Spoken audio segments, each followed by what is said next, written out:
You choose to receive him, you choose to reject him. You choose to obey him, you choose not to obey him. But there's consequences. At the end of this road, there's consequences. A lady used to do my suits for me back when J.C. Penney, I can't think of her name right now. Oh, I wish I could. When you could go get a suit and they would make it fit your body. Now, I got a body that nobody can fit. And so she's not there no longer. But she told me one day, she said, Brother Mike, she said, it's kind of like going to Luby's. Anybody ever eat at Luby's? Okay, some of you have. They got a buffet line. You can pick and choose anything you want. And she says, but when you get down there at the end of that line right there, there's a woman or a man at that cash register. And you know what they're going to do? They're going to charge you for what you chose. She said, that's kind of like life. You can pick and choose anything you want throughout this life. But at the end, there's going to be a checkout time. And we will pay for what we chose. But I'll tell you what I really like about this. Is there's a God in heaven that seen that my old debt bill was so high, my sin nature, my lifestyle was so sorry, that he told me this much. He said, I'm going to pay that debt for you, Mike. But you better choose going on from now on. You better take care of business. I'll always be around if you do mess up. But we got a God in heaven that says, I know how you used to live. I know what you used to do. But I paid that penalty right there on that cross. I paid that debt. Just like you go through, don't you like when you go through Luby's and somebody says, here, let me have that ticket. Does that ever happen to anybody? You know what happens to me when I do that? Because I'm usually thinking I'm going to buy it because I'll pick just a little bit of stuff. I won't get a whole lot of that high dollar stuff. Then I get down the line, somebody runs down and says, hey, I'll pay for that. I'm like, man, I should have got me some of that, some of that, some of that. No, but we got a God in heaven. We have a God in heaven. Knows all about us. Pays the price. Paid the price. Not paying, he paid the price. That's right. On the cross of Calvary. I want us to jump over for a minute to chapter 7 because I just want to kind of lay a little groundwork there, what type of shape they were in. And by the way, 7 years, it wasn't their first rodeo. It wasn't their first time to go down this road. It wasn't their first time to mess up and end up in that situation that they're in. But I'm going to tell you, whenever we're disobedient to God, God will allow us to go where we want to go. And sometimes we'll get on the road out there and we'll say, we need to get down that road and get into a bind. That way we'll turn back and holler back at God. There's times that we really do. But I told you a while ago, I said, God, I wish you would make me do right. And I still say that, but God said, no, you choose to do right. You choose what you do every day. I won't make you.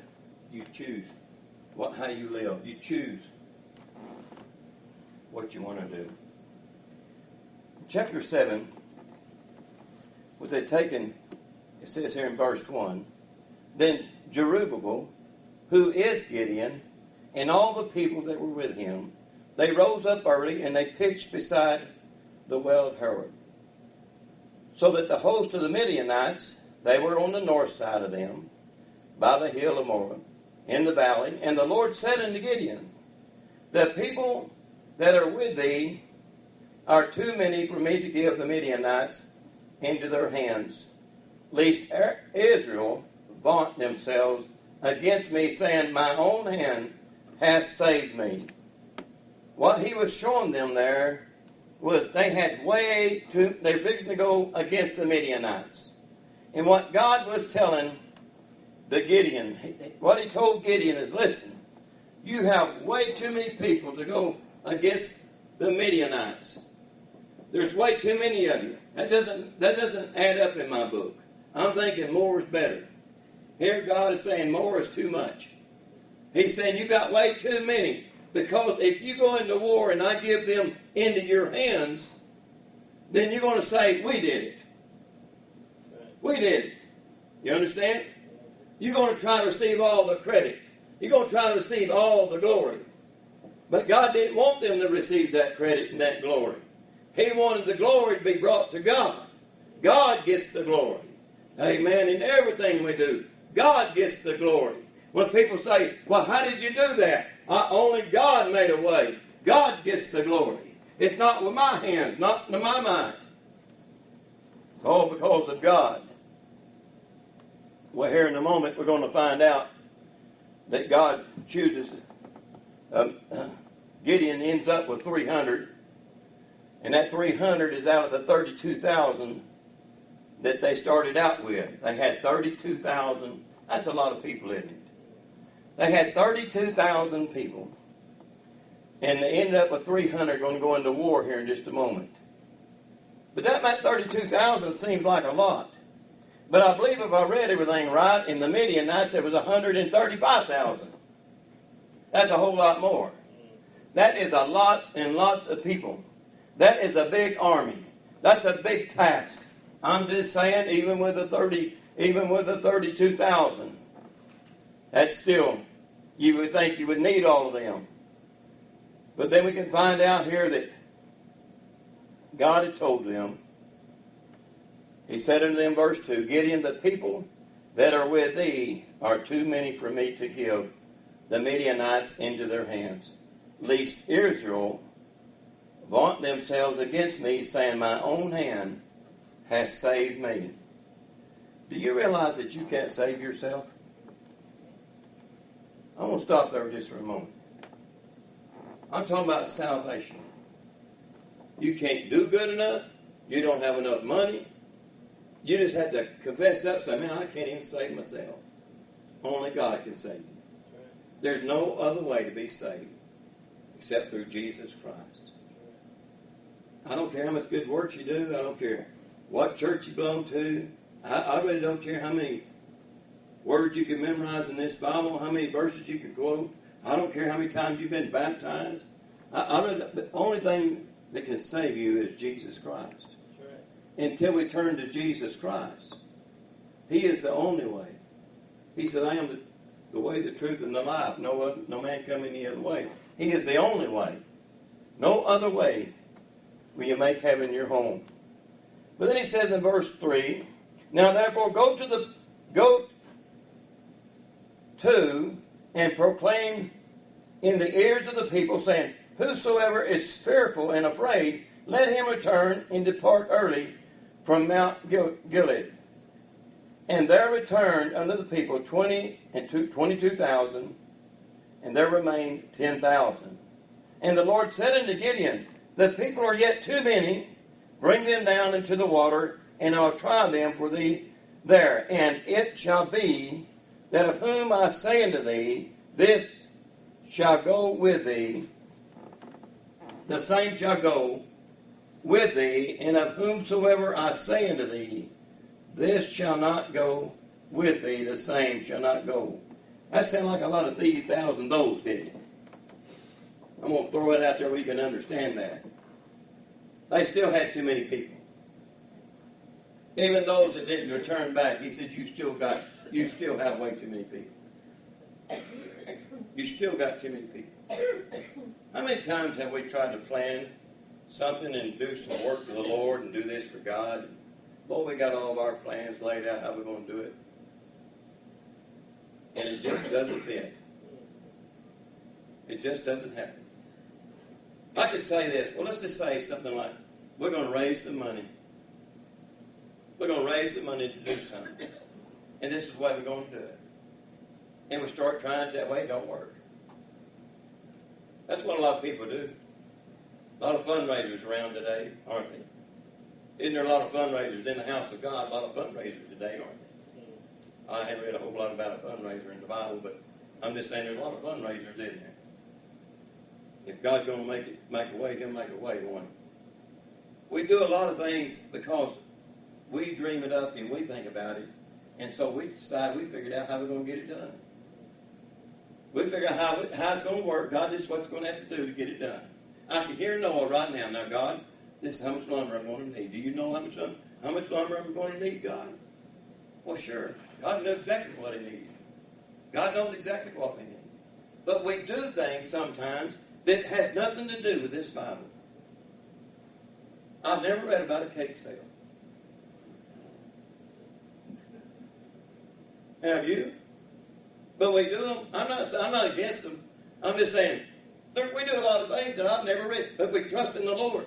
Now here we got Israel going against the Midianites, and they don't even have no cows, they don't have no donkeys, they don't have no food, they don't have nothing. And now God's telling you got too many people. I mean, you're fixing to go against them. Now you got way too much stuff. You don't have no money. You're poor. You're broke. You're empty pocket. I mean, all these things, and they could have said, you know what, God, I just don't see no way we're going to do this. That's exactly where God wants you at. When you realize you can't see no way, that's when God's going to show you a way. If God's in it. I like to throw a little testimony out here for some of you. We have a Harvest Food Ministry next door. To us, that's a miracle. Back in 2009, when Teresa and I came here, I pulled that plaque off the front of the wall out there. It's made out of bronze or something. I just wonder what it's scrapped for, really, then. I mean, times were tough, 5 of us in church. I just wonder what that weighed and how much it'd bring. No. I just felt led to pull that thing off. Had for years. Pulled it off, and there's a time capsule back there. Mustard jar. Just an old mustard jar. Been there since 1946 when it was put in there. Had some paper down in it. Back there in it. Pulled her out. And I'm going to tell you right now, I've told you all this story. They've heard this. But it's when I pulled the lid off the jars when God really spoke to me. And I mean, with all I'll go down to my grave one day or be raptured out knowing that God spoke to me and said this. You can put my spirit in a jar and put a lid and tighten her down tight as you want it and seal my spirit from operating. Or you can take the lid off the jar and let my spirit have the freedom to show you great mighty things. Now that was in 2009. We weren't planning on doing any of this stuff. We give a little food out the back door over here. We weren't planning on building a $300,000 building next door with no more. We were rich back then, weren't we? Still are. She's the Secretary of Treasury. She was there the day we opened the jar. Anybody else? Nobody else here was there. You and me. Me, you, and Chuck, and just four. Well, the whole church was there. All 5 of us, wasn't it? Yeah, I can kind of keep up with that. But I know that the Lord had spoke to me at that moment. I had no idea what He was talking about would happen. But I did know that He said something's going to happen. That you can't do it, but I can. God says He can do it. That's right. I don't care if it's just one person or no people. God can still do it. God didn't have to have any help putting that sun out there in the air. Right. He didn't have to have no problem speaking this world into existence. He didn't need you and I for our opinion. He didn't do any bake sales. He didn't do any fundraisers. And I'm going to tell you this much right now. We didn't do none either. And I don't know how many people say, well, how did you come up with the money? I'll tell you how I came up with it. It came out of heaven. It came out of heaven, didn't it, Mildred? God spoke to somebody's heart, and somebody's heart obeyed God's voice, and they showed up and says, here, I want to be a part of that. Here, I want to be a part of that. Here, I want to be a part of that. And we're still going strong today. But we still give God the glory. Amen. Because it was God that started, it'll be God that finishes it. But I'm going to tell you, there's a God in heaven that He wants His church today in 2016. He wants you and I to see His hand continually today doing great mighty things if we will just take the lid off the jar. Amen. And let His Spirit free, have the freedom to do that.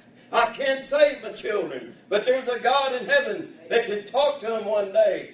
And I tell you, He can yank the scales off their eyes. You wouldn't be here today if God hadn't spoke to you one day and said, it's time to get things right. It's time to turn around. It's time to get on track. God spoke to you. Amen. And you obeyed that voice. You're a miracle. You're a testimony. That's right. Somebody's prayed for you. Now they see you. Now they're probably not even going to church. Now you're trying to get them in church. Hello?